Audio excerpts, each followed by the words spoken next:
Welcome to Padma's video.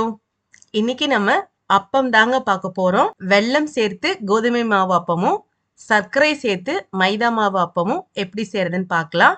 ரொம்ப ஈஸியா இருக்கும், ரெண்டுமே டேஸ்டா இருக்கும். வாங்க எப்படி செய்யலாம்னு பார்க்கலாம். புதுசா பார்க்குறவங்க ப்ளீஸ் சப்ஸ்கிரைப் பண்ணி என்னோட சேனலை சப்போர்ட் பண்ணுங்க. பிடிச்சிருந்தா ஒரு லைக் போட்டுருங்க. வாங்க வீடியோக்குள்ள போகலாம். ஃபர்ஸ்ட் நம்ம மைதா மாவு அப்பத்துக்கு மாவு ரெடி பண்ணிக்கலாம். நான் வந்து 2 அப்பமும் செய்றதுனால கொஞ்சம் கொஞ்சமா தான் செய்ய போறேன். அதனால நான் கரண்டில தான் அளந்துக்க போறேன். நீங்க ஒரு சின்ன பவுலோ இல்ல ஒரு சின்ன கிளாஸோ எடுத்துக்கோங்க. இப்போ நம்ம மைதா மாவு 5 பங்கு போட்டோம்னா அரிசி மாவு 1 பங்கு போடணும். இப்ப நான் 5 கரண்டி வந்து மைதா மாவு சேர்த்திருக்கேன். அப்போ 1 கரண்டி அரிசி மாவு போட்டுக்கணும். இந்த அரிசி மாவு வந்து நான் வந்து வீட்ல வச்சிருக்கிற அரிசி மாவு எடுத்திருக்கேன். நீங்க வந்து கடையில கூட வாங்கி போட்டுக்கலாம். இப்போ நம்ம இந்த கரண்டியில 5 மைதா மாவும் 1 அரிசி மாவும் எடுத்திருக்கோம். ஸோ டோட்டலா 6 கரண்டி எடுத்திருக்கோம்.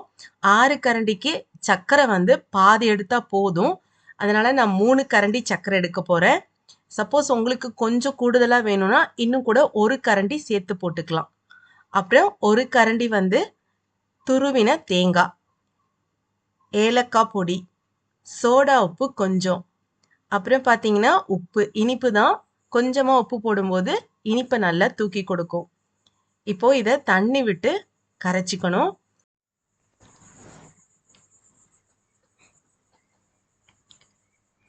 தண்ணி வந்து ஒரேடியா ஊத்திடக்கூடாது. கொஞ்சம் கொஞ்சமா ஊத்தி நம்ம கரைக்கணும். ஏன்னா தண்ணியா கரைச்சிடக்கூடாது, கொஞ்சம் கெட்டிமா கரைக்கணும்.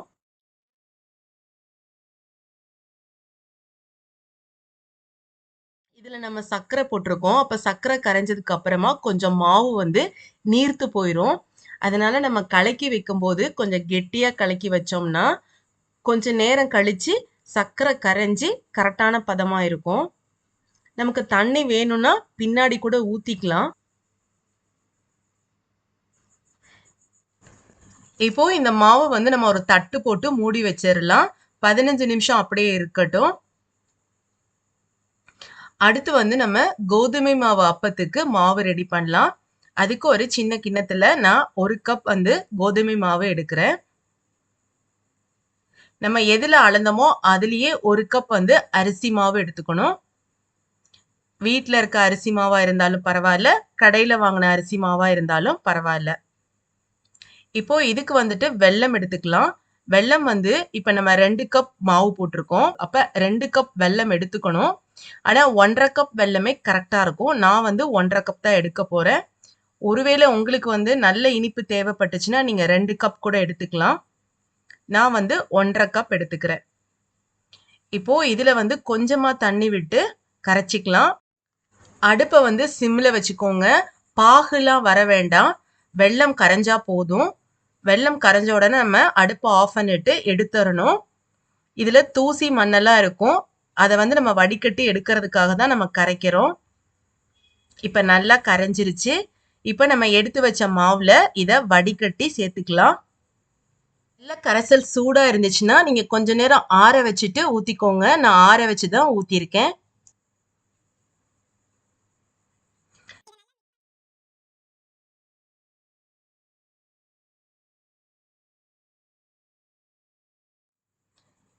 இதுல கொஞ்சமா சோடா உப்பு போட்டுக்கணும். அப்புறம் உப்பு கொஞ்சம் போட்டுக்கலாம், இனிப்பை தூக்கி கொடுக்கும். ஏலக்காய் பொடி. இப்ப இதை எல்லாத்தையும் சேர்த்து நல்லா மிக்ஸ் பண்ணி விட்டுறணும். வெல்லம் கரையறதுக்கு நீங்க கொஞ்சமாவே தண்ணி ஊத்திக்கோங்க. ஏன்னா இப்ப நம்ம தேவைப்படுற அளவுக்கு தண்ணி ஊத்திக்கலாம். இப்போ இது கெட்டியா இருக்கு. நம்ம தண்ணி ஊத்தி கொஞ்சம் கரைச்சிக்கலாம்.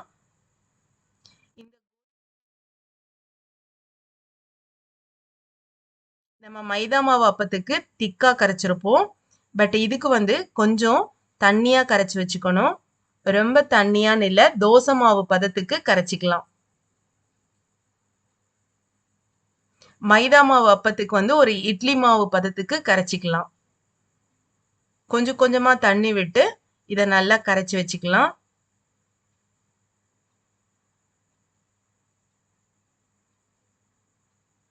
இந்த மாதிரி இருக்கணும். இப்போ நமக்கு 2 மாவும் ரெடி ஆயிருச்சு. 15 நிமிஷம் ஆயிருச்சு. மைதா மாவு அப்பத்துக்குரிய மாவும் ரெடி ஆயிருச்சு. பாருங்க இவ்ளோ திக்கா இருக்கணும். சர்க்கரை எல்லாம் கரைஞ்சதுக்கு அப்புறமா. இது வந்து தோசை மாவு மாதிரி கொஞ்சம் இப்படி தண்ணியாவும் இருக்கணும். இப்போ நம்ம ஊத்த ஆரம்பிக்கலாம். இப்போ நம்ம ஃபர்ஸ்ட் மைதா மாவு அப்பம் செய்யலாம். எண்ணெய் நல்லா காஞ்சதுக்கு அப்புறமா அடுப்பை வந்து சிம் பண்ணிக்கோங்க. இல்லைன்னா மீடியம் ஃப்ளேம்க்கும் கொஞ்சம் கீழே வச்சுக்கோங்க. சின்ன கரண்டியோ கொஞ்சம் பெரிய கரண்டியோ நம்ம இஷ்டம்தான். ஒவ்வொரு கரண்டியா எடுத்து எடுத்து ஊற்றணும். எண்ணெய்க்கு தகுந்த மாதிரி ஊற்றுங்க. நிறைய ஊற்றிடக்கூடாது. எல்லாம் ஒன்றா சேர்ந்து மொத்தையாயிரும். தனித்தனியாக கிடைக்காது. அடுப்பை வந்து நீங்கள் கொஞ்சம் சின்னதில் வச்சுட்டு பண்ணாதான் உங்களுக்கு வந்து நல்ல கோல்டன் கலரில் ஃப்ரை ஆகும். நீங்கள் அடுப்பை தூக்கி விட்டு செஞ்சீங்கன்னா மேலே மட்டும் சீக்கிரமாக செவந்து போயிடும். உள்ளே வந்து வெந்தே இருக்காது. அதனால மீடியம் ஃப்ளேமில் வச்சு பொறுமையாக ஃப்ரை பண்ணி எடுத்துக்கணும். இப்போ நமக்கு மைதா மாவு அப்பம் ரெடி ஆயிடுச்சு. இதே மாதிரி மீதி இருக்கிற மாவையும் ஊற்றிடணும். அடுத்து வந்து நம்ம கோதுமை மாவு அப்பம் ஊற்றலாம். கோதுமை மாவு அப்பம் வந்து நம்ம தோசை மாவு பதத்தில் கரைச்சி வச்சுருக்கோம். அதை வந்து இந்த மாதிரி கொஞ்சம் அகலமாக பேன் மாதிரி இருக்கிற எண்ணெய் சட்டி எடுத்துக்கோங்க. அதில் வந்து எண்ணெயை வந்து அதிகமாக ஊற்றக்கூடாது. கொஞ்சமாக தான் ஊற்றணும். 1 இன்ச்சுக்கு தான் நீங்கள் எண்ணெய் ஊற்றணும். நீங்கள் நிறைய எண்ணெய் ஊற்றுனீங்கன்னா அப்பம் வந்து உப்பி வந்துடும்.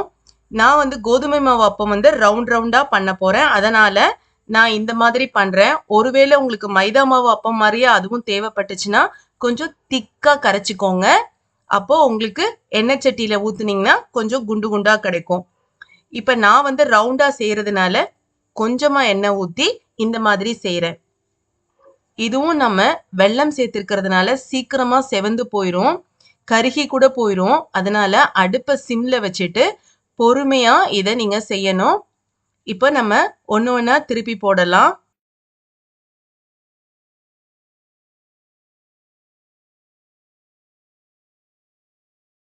இது மாதிரி நம்ம 2 பக்கமும் பெரட்டி போட்டு நல்லா கோல்டன் ப்ரௌன் வந்ததுக்கு அப்புறமா எடுத்துடணும்.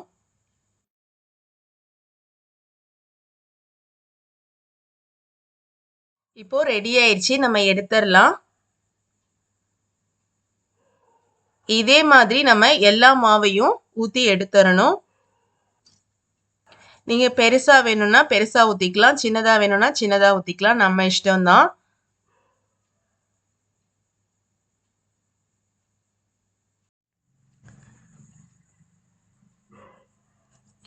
சூப்பரா ரெடி ஆயிடுச்சுங்க நம்மளுடைய 2 அப்பமும். மைதா மாவு அப்பம் வந்து உள்ள நல்ல சாஃப்டாகவும் வெளியில நல்ல கிறிஸ்பாவும் இருக்கும். ரொம்ப டேஸ்டா இருக்கும். கோதுமை மாவு அப்பமும் நல்ல சாஃப்டா நல்லா இருக்கும்.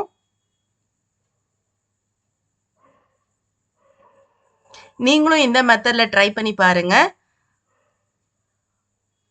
உங்களுக்கு இந்த வீடியோ பிடிச்சிருந்துச்சுன்னா லைக் பண்ணுங்க, ஷேர் பண்ணுங்க, கமெண்ட் பண்ணுங்க. புதுசா பார்க்குறவங்க ப்ளீஸ் சப்ஸ்கிரைப் பண்ணி என்னோட சேனலை சப்போர்ட் பண்ணுங்க. தேங்க்ஸ் ஃபார் வாட்சிங்.